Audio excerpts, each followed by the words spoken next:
প্রিয় দর্শক, আশুলিয়া দিয়াখালী বটতলায় সাংবাদিকরা এসেছেন প্রাকৃতিক হাওয়া নিতে।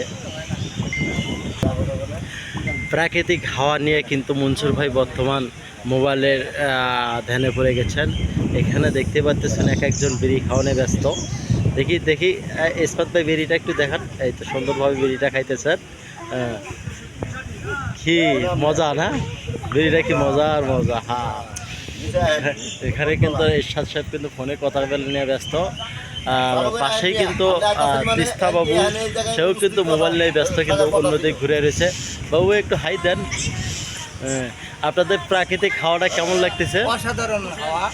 যদি কেউ এই সুন্দর প্রাকৃতিক হাওয়া এবং প্রকৃতির মাঝে হারিয়ে যেতে চান তাহলে দিয়াখালী বটতলায় আসুন। ধন্যবাদ বাবু ভাইকে। এই যে ইসমাত ভাই বিড়ি খেতে স্যার বলতেছে আশুলিয়া দিয়াখালী বটতলা। এখানে কিন্তু অনেক সুন্দর একটা দৃশ্য। অনেকেই এখানে আসে ভ্রমণ করতে। অনেকেই চায় যে ছোটোখাটো মিনি কক্সবাজারে যাইতে, কিন্তু মিনি কক্সবাজার চেয়ে কিন্তু জায়গাটা অনেক সুন্দর জায়গা। আপনাদের ঘুরে খেতে কৃষক ধান নিয়ে ব্যস্ত, ধান ঘরে তোলা নিয়ে ব্যস্ত রয়েছেন। দেখতে পাচ্ছেন ধান নিয়ে আসতেছে। গ্রাম্য আবহাওয়া। এখানে কিন্তু ধান শুকাতেছেন, এসে ধান দিয়ে রাখছেন।